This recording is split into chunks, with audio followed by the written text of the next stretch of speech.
Contract वाली बहू। नरेश की माँ अपने बेटे से मिलने दिल्ली आ रही है। इस बात का पता चलते ही नरेश के दिल में हलचल मच जाती है। नरेश अपनी माँ के स्वागत की तैयारी में लग जाता है। साथ ही उसे डर भी सताने लगता है कि उसकी माँ कहीं अपनी पुरानी जिद पर फिर से बैठ ना जाए। हे भगवान, इस बार बचा लो, अगले साल पक्का माँ की जिद पूरी कर दूंगा। तभी दरवाजे की घंटी बजती है। नरेश दरवाजा खोलता है तो सामने अपने मकान मालिक को देखकर हैरान हो जाता है, क्योंकि उनके साथ एक सुंदर सी लड़की भी थी। अब नमस्ते अंकल, कुछ काम था, मुझे बुला लेते। आपने क्यों कष्ट किया? अरे नहीं नहीं, इसमें कष्ट कैसा, मैं तो बस तुम्हें रीना से मिलवाने आया था। आज से रीना तुम्हारे साथ इसी फ्लैट में रहेगी। अंकल, कोई लड़का फ्लैटमेट नहीं है?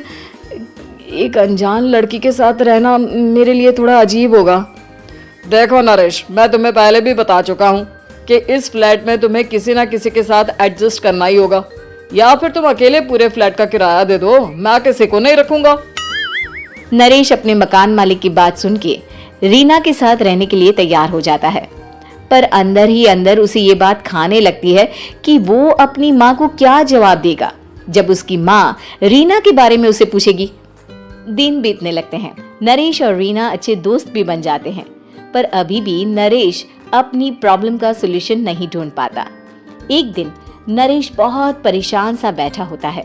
तभी रीना उसे पूछती है, क्या हुआ नरेश, तुम काफी परेशान लग रहे हो, सब ठीक तो है ना?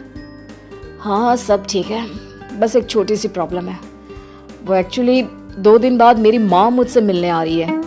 अरे तो इसमें प्रॉब्लम क्या है, ये तो खुशी की बात है। हाँ रीना, बट मेरी माँ एक जिद लेकर बैठ गई है कि मैं शादी कर लूँ, पर मैं अभी इस चीज़ के लिए तैयार नहीं हूँ।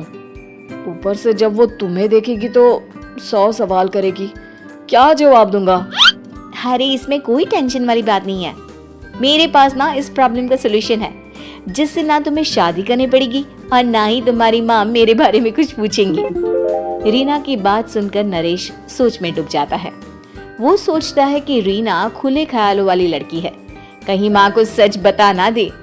नरेश को सोच में डूबा देखकर रीना कहती है, अरे क्या हुआ, किस सोच में पड़ गए?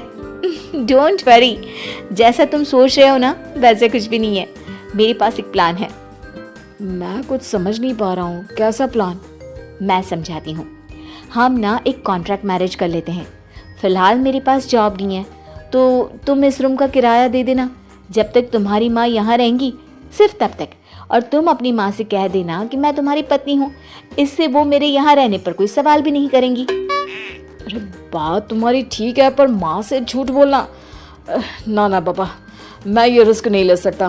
कोई और आइडिया दो ना तुम।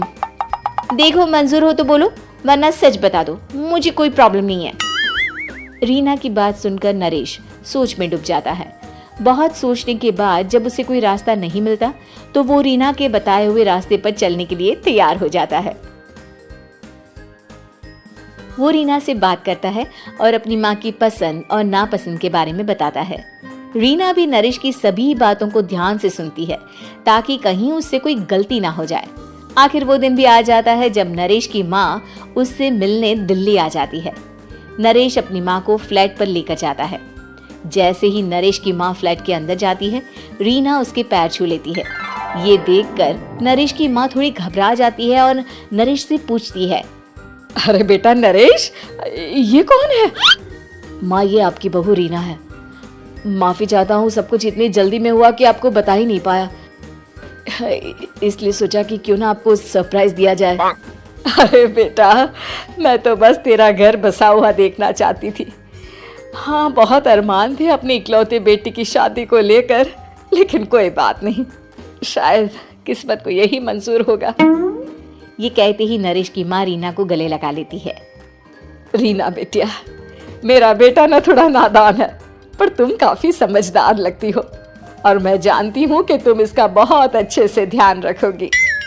माँ आप चिंता मत कीजिए, मैं सब संभाल लूंगी। नरेश की माँ अपने बहू और बेटे के साथ खुशी खुशी रहने लगती है। दिन बीतने लगते हैं। नरेश की माँ और रीना का रिश्ता बहुत मजबूत होता चला जाता है। वो दोनों सारा दिन एक साथ रहती और खूब बातें करती। इधर साथ रहते रहते नरेश और रीना भी एक दूसरे से प्यार करने लगते हैं। दोनों को इस बात का एहसास हो जाता है, फिर भी वो इस बात को छुपा कर ही रखते हैं। एक दिन नरेश की माँ और रीना शादी के बारे में बात करने लगते हैं।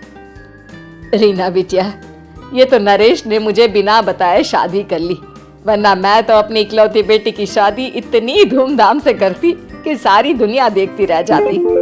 अच्छा माँ, आप ऐसा भी क्या करती नरेश और मेरी शादी में जो दुनिया देखती रह जाती? अरे बिटिया, एक माँ के अरमान तुम अभी नहीं समझोगी।